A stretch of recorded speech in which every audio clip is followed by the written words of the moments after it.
See how they've come up for it? Abs, you ready? Here. There you go. There you go.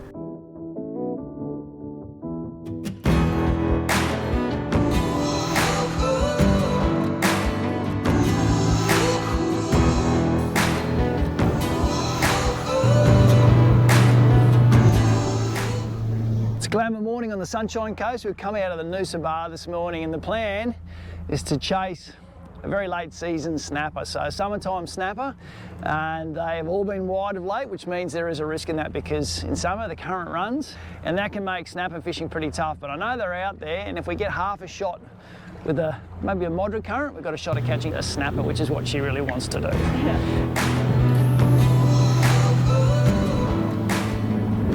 Bit of a hike, a few different oceans on the way out. It's a bit puffy at one point, but the real test today is going to be this current. So if it's running too hard, we're in fishing 60 to 70 metres of water today, and I really want to fish with soft vibes. And if it's running too hard, it makes that almost impossible to get them to the bottom.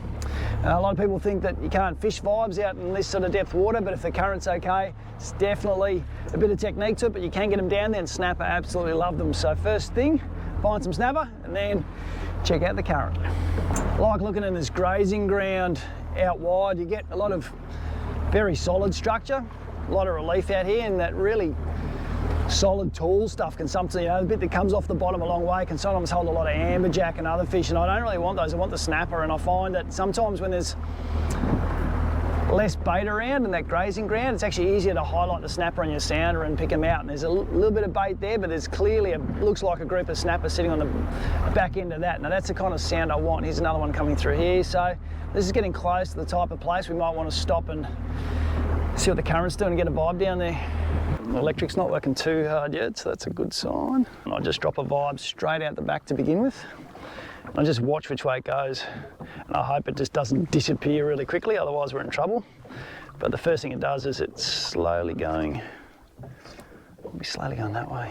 It tells me which way the current's going.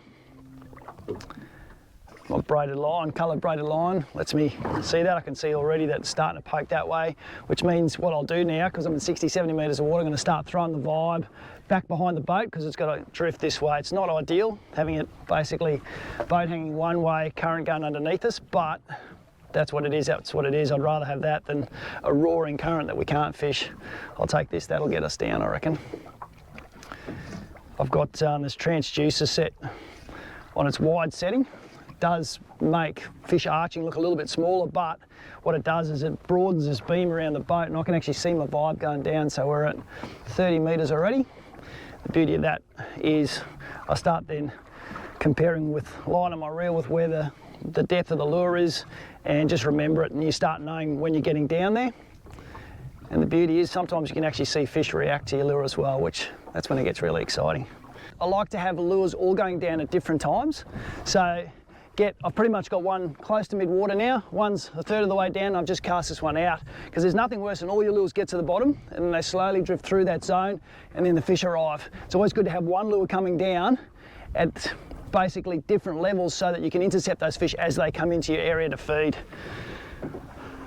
See a fish coming up? So now that's a fish coming up for it, okay? So it's coming up for this one, okay? See how they've come up for it? Abs, you ready? Here. There you go. There you go. There you go. You're right. See him come up and eat. That's really, really cool. Still there? Yeah, nice. Just get this one up. That was really cool to watch. You actually saw the fish come up and eat. Abby was basically waiting for it because we saw him come. Nice. I'll get the net on that one. Yes. Yes. There we go. What a great start. Beauty of fishing with your vibes is it's a very simplistic way to fish, and that's all I need for a day's fishing pretty much. I've got a box of vibes, and in 60, 70 metres of water I like the 1 ounce variety, so in this case it's a Fish Trap 110. It gives me enough weight to pretty much get down to those fish, and it's still got all those beautiful attributes of a vibe. It's soft, it actually feels like food, it behaves like a wounded bait fish and an isolated fish, so it's going to attract plenty of attention. When it comes to litres, it's pretty much, I sit around that 14 to 30 pound mark. 14 might be a bit light at times, you've got to do that to get the bite, but a lot of times 20 to 30 pound gets me most of my fish without too much grief from the reef. To start with, I'll fish a variety of colours, a couple of bright ones, some natural ones, and then something with a bit of flash to it. And between those options, you'll find some days they eat everything, other days it'll just be one colour, so it pays to vary it up. Beauty of a vibe, they'll eat it sitting still, they'll eat it as it's dropping, and you can also give it some action as well, just to inspire them to bite sometimes, so pretty versatile lure. Oh, good fish. I just love coming out here to chase these fish. They're just such a favourite of mine, and catching them on vibes is just a very, very addictive way to do it as well. Just love the vibe for its versatility. You can tease them into eating them in so many different ways. I think that's what I love about it. And the way these fight and on the table, no complaints from me. You beauty.